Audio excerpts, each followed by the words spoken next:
Oke. Interogasi dikit, ajak komunikasi.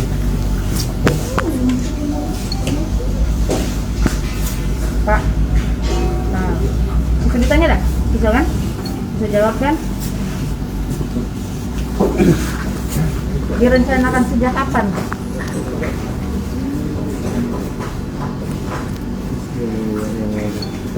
Sebulan yang lalu. Gimana? 2 minggu yang lalu. Apa alasannya? Terkait banyak utang. Utang ke siapa? Utang ke siapa? Utang Serok. sama teman-teman dan warung yang lainnya. Kenapa ada niatan mau membunuh saudara sendiri? Takutnya dia melapor ke pihak kepolisian. Dengan cara mana kamu terbunuhnya? Dengan cara menusuk dari belakang. Pas boncengan apa tidak? Pas di standar sepeda motor. Kejadian kan? Kata-kata yang diomongkan sama saudara kamu tuh sebelum meninggal. Dia sudah meminta ampun, silakan ambil barang punya saya katanya. Tetap. Tapi saya tetap memastikan biar tidak melapor ke pihak kepolisian. Memastikannya kayak mana? Memastikan dia sudah meninggal. Memastikan sudah meninggalnya kok apa ya? Saya tusuk lagi Tusuk di mana? bagian sebelah kiri Kiri mana? dada. Di dada.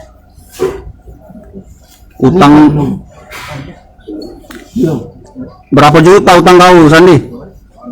10.700.000. Utang apa? Utang penjujuran lain apa mana? Utang duit dengan beli rokok, minuman, Sabu. terus beli pulsa. Sabu juga dah. Ngomong nggak, Sandi? Ngomong-ngomong. Iya, dengan perjudian online. Saya mohon ampun dan mohon pengampunannya dan minta maaf. Saya akan menjalani hukuman untuk menebus kesalahannya saya. Dulu pernah diangkat anak tinggal di rumah dia berapa lama? Tidak tahu berapa lama, cuman pernah tinggal sama sang korban, makan seminum. Baik namanya keluarga korban. Ya. Baik, Pak. Terus ngapa kau beraniin saya tuh? Karena terpaksa, Pak. Tidak ada lilian lain, Pak. Jangan lupa subscribe, share, komen, dan like ya.